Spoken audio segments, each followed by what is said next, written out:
हूं आपके साथ इस्तेक अहमद और आप देख रहे हैं आर्य न्यूज। इस बुलेटिन की शुरुआत करेंगे इस वक्त बड़ी और अहम खबर से जो कि लखनऊ से आ रही है।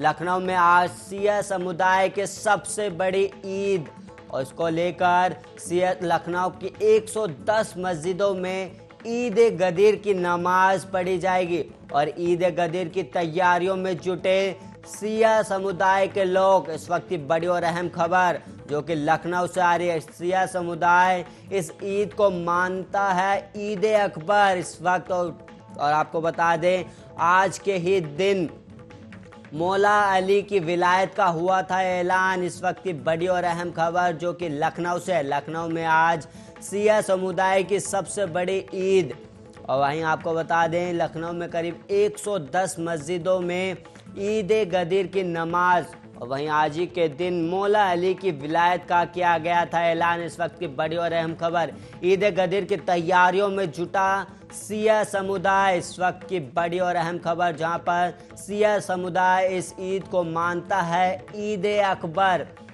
आपको बता दें लखनऊ में करीब 110 मस्जिदों में ईद गदीर की नमाज है और ईद गदीर की तैयारियों में जुटे हैं सिया समुदाय के लोग और वहीं सिया समुदाय इस ईद को मानता है ईद अकबर। आपको बता दें आज के ही दिन मौला अली की विलायत का किया गया था ऐलान जिसके बाद सिया समुदाय के लोग ईद गदीर की तैयारियों में जुटा हुआ है और आपको बता दें सिया समुदाय इस ईद को मानता है ईद अकबर। वहीं आपको बता दें करीब 110 मस्जिदों में ईद अकबर की नमाज पढ़ी जाएगी और आज के ही दिन मौला अली के विलायत का किया गया था ऐलान और आज सिया समुदाय की सबसे बड़ी ईद है जिसको लेकर सिया समुदाय तैयारियों में जुटा हुआ है और लखनऊ की करीब 110 मस्जिदों में ईद गदीर की नमाज है और वहीं ईद गदीर की तैयारियों में जुटा है सिया समुदाय और वहीं आपको बता दें करीब 110 मस्जिदों में ईद गदीर की नमाज है और सिया समुदाय इस ईद को मानता है ईद अकबर। आज के ही दिन मौला अली की विलायत का हुआ था ऐलान। इस वक्त की बड़ी और अहम खबर जो कि लखनऊ से है। आज सिया समुदाय की सबसे बड़ी ईद है और इस ईद को लेकर लखनऊ के 110 मस्जिदों में ईद गदीर की नमाज जहां पर ईद गदीर की तैयारियों में जुटा है सिया समुदाय और मैं आपको बता दें सिया समुदाय इस ईद को मानता है ईद अकबर। नमस्कार। और इस वक्त एक और बड़ी खबर सामने आ रही है जो कि राज्यपाल आनंदीबेन पटेल का दौरा है और इस बीच आपको बता दें इस वक्त बड़ी और अहम खबर सामने आ रही है जहां पर आनंदीबेन पटेल का दौरा है। आज सुबह 10:30 बजे औरैया पहुंचेंगी राज्यपाल। इस वक्त की बड़ी और अहम खबर जहां पर आनेपुर में वृद्धा आश्रम का करेंगी निरीक्षण। आपको बता दें राज्यपाल आनंदीबेन पटेल का आज औरैया दौरा है और आज सुबह करीब 10:30 बजे औरैया पहुंचेंगी राज्यपाल और आनेपुर में वृद्धा आश्रम का करेंगे निरीक्षण। टीबी से संक्रमित बच्चों को करेंगी संबोधित और गेल के आशियाना सभागार में कार्यक्रम है और जो 12 बजे महिला स्वयं सहायता के समूह के साथ बैठक भी है और करीब 3:15 पर लखनऊ के लिए भी होंगी रवाना। इस वक्त की बड़ी और अहम खबर जहां पर यूपी की राज्यपाल आनंदीबेन पटेल का आज औरैया दौरा है और इस दौरान वो वृद्धा आश्रम का निरीक्षण करेंगे और इसके अलावा टीबी के मरीजों को भी संबोधित करने वाली हैं और आपको बता दें आज सुबह 10:30 बजे करीब औरैया पहुंचेंगी राज्यपाल जिसमें आनेपुर में वृद्धा आश्रम का करेंगी निरीक्षण और इस दौरान टीबी से ग्रस्त बच्चों को संबोधित भी करने वाली है और एक कार्यक्रम भी 12:30 बजे रखा गया है और आपको बता दें करीब टीबी से संक्रमित बच्चों को संबोधित करने वाली हैं राज्यपाल और इस दौरान आपको बता दें गेल के आशियाना सभागार में ये कार्यक्रम है और कार्यक्रम करीब 12:30 बजे रखा गया है और 12 बजे महिलाएं स्वयं सहायता समूह के साथ बैठक है जिसके बाद फिर ये कार्यक्रम होगा और इसके अलावा 3:15 पर लखनऊ के लिए भी रवाना होंगे। इस वक्त की बड़ी और अहम खबर जहां पर राज्यपाल आनंदीबेन पटेल का आज औरैया दौरा है और आज सुबह 10:30 औरैया पहुंचेंगी राज्यपाल।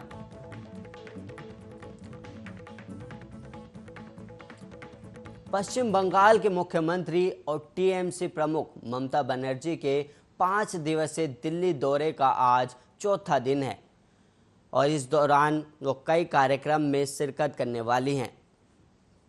पीएम मोदी, सोनिया गांधी, राहुल गांधी, अरविंद केजरीवाल से मुलाकात के बाद आज ममता बनर्जी केंद्रीय मंत्री नितिन गडकरी से मुलाकात करने वाली हैं और इसके अलावा ममता अपने दिल्ली दौरे के चौथे दिन शरद पवार, संजय राउत, जावेद अख्तर और शबाना आजमी से भी मिल सकती हैं। एक दिन पहले ममता ने कांग्रेस अध्यक्ष सोनिया गांधी और राहुल गांधी से मुलाकात कर देश के मौजूदा राजनीतिक हालत पर चर्चा की थी। दिल्ली में हुई इस मुलाकात के दौरान पेगासस जासूसी मामले पर भी चर्चा की गई। ममता बनर्जी ने कहा कि सोनिया गांधी विपक्ष की एकजुटता चाहती है और ममता ने 2024 लोकसभा चुनाव को लेकर कहा कि हमारे लिए जनता ही चेहरा है और लोकतंत्र बचाने के लिए चेहरा भी आ जाएगा। और 2024 में विपक्ष के चेहरे के विषय पर ममता बनर्जी ने ये बात कही है। और जब उनसे पूछा गया कि क्या पश्चिम बंगाल के बाहर देश भर में भी खेला होगा तो उन्होंने कहा कि हाँ, देश में भी खेला होगा। ममता बनर्जी बुधवार शाम करीब 4:25 पर कांग्रेस अध्यक्ष सोनिया गांधी से मिलने 10 जनपद स्थित उनके आवास पर पहुंची थी और यह मुलाकात करीब 50 मिनट तक चली थी। और इससे पहले मंगलवार को ममता बनर्जी ने दिल्ली में प्रधानमंत्री नरेंद्र मोदी से मुलाकात की थी। उनकी ये मुलाकात करीब 45 मिनट तक चली थी और इस दौरान उन्होंने पश्चिम बंगाल के लिए अधिक मात्रा में कोरोना वैक्सीन की मांग की थी, जिसके बाद पश्चिम बंगाल का नाम बदले जाने का विषय भी प्रधानमंत्री के सामने उठाया और साथ ही ममता बनर्जी ने विभिन्न विकास कार्यों और टैक्स के विषय पर प्रधानमंत्री के समक्ष रखा। और इसके अलावा आपको बता दें, ममता बनर्जी 5 दिवसीय दिल्ली के दौरे पर है और ममता बनर्जी का आज चौथा दिन है, जिसके बाद कई विपक्षी नेताओं के साथ वो मुलाकात कर सकते हैं। और आपको बता दें, कल सोनिया और राहुल गांधी से मुलाकात की थी ममता बनर्जी ने और इससे पहले ममता बनर्जी केजरीवाल से भी मुलाकात कर चुकी हैं और आज वो केंद्रीय मंत्री नितिन गडकरी से मुलाकात करेंगी। और आपको बता दें, करीब सोनिया गांधी से 45 से 50 मिनट की ये मुलाकात हुई और वहीं प्रधानमंत्री मोदी से भी करीब 50 मिनट की मुलाकात हुई। और इस दौरान ममता बनर्जी ने प्रधानमंत्री मोदी से कई विषयों पर चर्चा की, जिसमें बंगाल में अधिक मात्रा में वैक्सीन की मांग की गई। और वहीं आपको बता दें, चौथे दिन शरद पवार, संजय राउत, जावेद अख्तर और शबाना आजमी से भी मुलाकात कर सकते हैं ममता बनर्जी। और वहीं आपको बता दें, एक दिन पहले ममता ने कांग्रेस अध्यक्ष सोनिया गांधी और राहुल गांधी से मुलाकात कर देश के मौजूदा राजनीतिक हालात पर चर्चा की थी। और वहीं दिल्ली में हुई इस मुलाकात के बाद पेगासस जासूसी मामले पर भी चर्चा की गई। और आपको बता दें, ममता बनर्जी ने सोनिया गांधी से मुलाकात कर पेगासस जासूसी मामले पर चर्चा की और ममता बनर्जी ने कहा कि सोनिया गांधी विपक्ष की एकजुटता चाहती है। और ममता ने 2024 लोकसभा चुनाव को लेकर कहा कि हमारे लिए जनता ही चेहरा है और लोकतंत्र बचाने के लिए चेहरा भी आ जाएगा। और वहीं 2024 में विपक्ष के चेहरे के विषय पर ममता बनर्जी ने ये बात कही थी।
और वहीं छत्तीसगढ़ के नक्सल प्रभावित दंतेवाड़ा जिले में नक्सलवादी और पुलिस के बीच मुठभेड़ हुई है। और आपको बता दें, लोन वराटू अभियान से प्रभावित होकर एक इनामी नक्सली समेत 11 नक्सलियों ने सुरक्षा बलों के सामने आत्मसमर्पण कर दिया है। और इनमें आपको बता दें, इनमें 3 महिलाएं नक्सली भी शामिल हैं। आपको बता दें, छत्तीसगढ़ के नक्सल प्रभावित दंतेवाड़ा जिले में लोन वार्टू अभियान से प्रभावित होकर एक इनामी नक्सली समेत 11 नक्सलियों ने सुरक्षा बलों के सामने आत्मसमर्पण कर दिया है। और इनमें 3 महिलाएं नक्सली भी शामिल है। और दंतेवाड़ा जिला के पुलिस अधिकारियों ने बताया कि माओवादियों के मलांगीर एरिया कमेटी के अंतर्गत सक्रिय महिला नक्सली रामवती बारसे समेत 11 नक्सलियों ने सुरक्षा बलों के सामने आत्मसमर्पण किया। और रामवती पर 1 लाख रुपए का इनाम था। और पुलिस अधिकारियों ने बताया कि माओवादी संगठन की खोखली विचारधारा से तंग आकर और लोन वराटू अभियान से प्रभावित होकर इन नक्सलियों ने आत्मसमर्पण करने का फैसला किया है। और उन्होंने बताया कि नक्सलियों के खिलाफ साल 2013 में विधानसभा चुनाव के दौरान ईवीएम लूटने, पुलिस दल पर गोलीबारी करने, वाहनों में आगजनी करने और नक्सली नेताओं के लिए बैठक की व्यवस्था करने के आरोप लगाए गए हैं।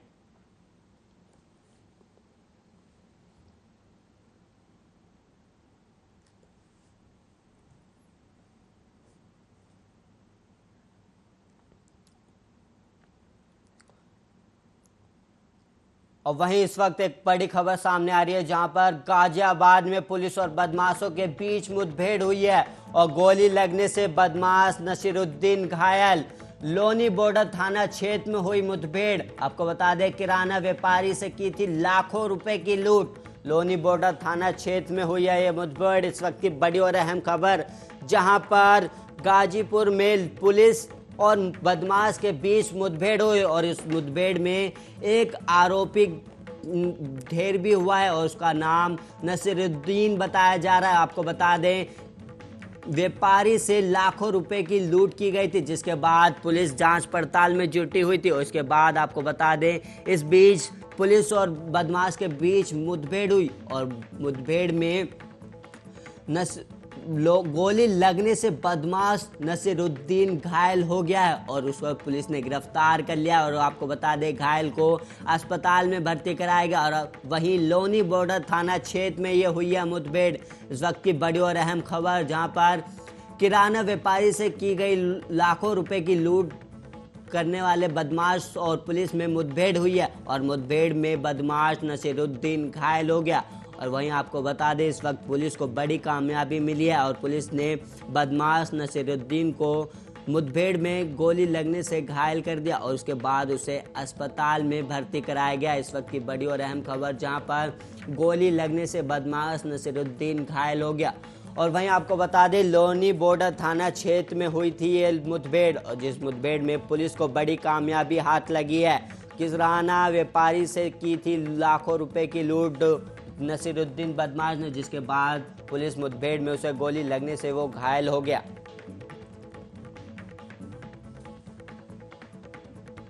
पुलिस और बदमाशों ने बीच की मुठभेड़ हुई है।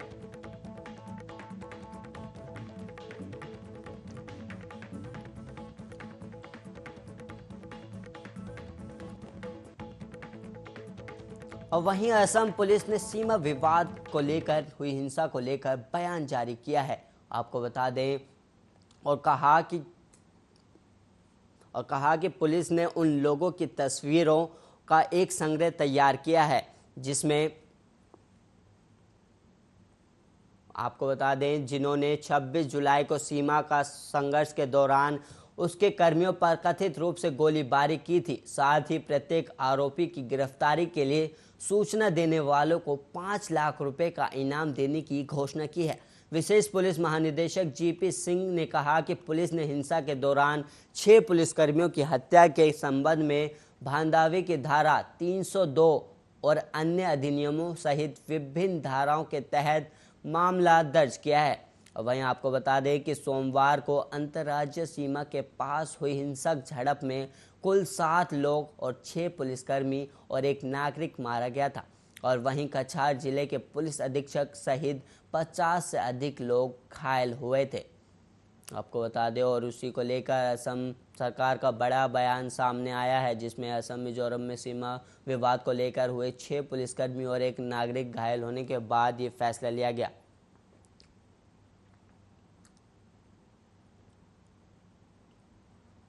और वहीं इस वक्त एक बड़ी खबर सामने आ रही है जो कि आगरा से है। आगरा में मरीज सिमरदार बारिश के चलते पीएससी परिसर में भरा पानी। इस वक्त की बड़ी और अहम खबर, जहां पर बारिश के कारण पानी भर गया और जल निकासी की व्यवस्था न होने से ये जल भराव हुआ है। इस वक्त की बड़ी और अहम खबर, जहां पर मरीज, तीमारदार और स्वास्थ्य कर्मी काफ़ी परेशान हैं। बारिश के पानी से जल भराव की स्थिति हो गई और स्वास्थ्य कर्मियों के आवासों तक पहुंचा पानी। इस वक्त की बड़ी और अहम खबर, जहां पर बारिश के पानी से जल भराव हो गया और पीनाहाट ब्लॉक के बसई अरेला पीएससी का ये मामला है, जहां पर भारी बारिश के कारण हुए पानी से परिसर में पानी आ गया, जिसके बाद मरीजों और स्वास्थ्य कर्मियों को काफ़ी परेशानी हो रही है और जल निकासी की व्यवस्था ना होने से ये जल भराव की स्थिति पैदा हुई है। मरीज, तीमारदार और स्वास्थ्य कर्मी परेशान हैं।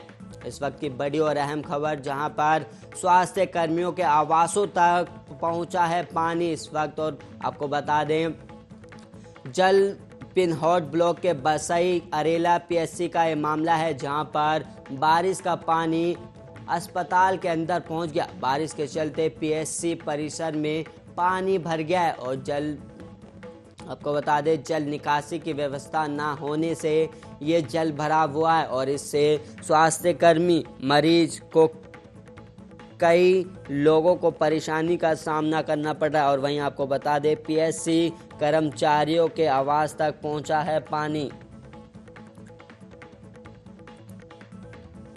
दिल्ली के कंटेनमेंट रोड पर जाने से लोग घबराते हैं, और ऐसा क्यों है आप ये देख सकते हैं इस हमारी एक खास रिपोर्ट में।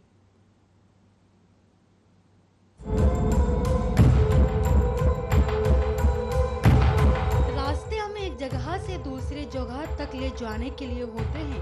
इन रास्तों में कुछ तो ऐसे होते हैं जिन पर जाने से आप मंजिल से भटक जाते हैं और पता ही नहीं चलता कि आप कहां जा रहे हैं। दिल्ली कंटोनमेंट रोड ऐसी ही एक जगह है। यहाँ जितनी भूतिया घटनाएं होती हैं उतनी किसी दूसरी सड़क पर नहीं होती। अगर आप भी इस रास्ते से गुजरने की सोच रहे हैं तो एक बार फिर से सोच लीजिए। आपको बता दें कि कंटोनमेंट रोड दिल्ली की सबसे भूतिया मानी जाती है और लोगों का कहना है कि रात के वक्त यहाँ पर एक औरत सफेद साड़ी में नजर आती है। लोगों का मानना है कि शायद इस औरत की किसी दुर्घटना में मौत हो गई थी। तब से उसकी आत्मा इसी इलाके में लोगों से मदद की गुहार लगा रही है, जो रात में यहाँ से गुजरने वाले मोटरसाइकिल और कार सवारी से लिफ्ट मांगती है। कहते हैं जिन लोगों ने इस महिला को लिफ्ट दी, आज तक उनका कोई पता नहीं चल सका है। अगर कोई व्यक्ति उसके लिफ्ट मांगने पर नहीं रुक सकता है तो भूतनी को गुस्सा आ जाता है और वो गाड़ी की रफ्तार के साथ भागते हुए उस व्यक्ति का पीछा करती है और उसे गिरा देती है। शायद ही कोई दिन ऐसा गुजरा हो जब इस सड़क पर कुछ अजीब ना हुआ हो। कुछ लोगों का मानना है कि वो औरत द्वारका सेक्टर 9 के आसपास भी भटकती हुई नजर आती है। भूत प्रेत इस दुनिया में होते हैं या नहीं, इस बात की पुष्टि करना तो बेहद मुश्किल है, लेकिन भूत का नाम सुनते ही अच्छे से अच्छे लोगों के मन में डर की लहर जरूर दौड़ जाती है। स्पेशल डेस्क, आर्य न्यूज। इसी के साथ इस बुलेटिन में इतना ही। ऐसे ही देश और दुनिया की तमाम खबरों के लिए आप देखते रहिए आर्य न्यूज।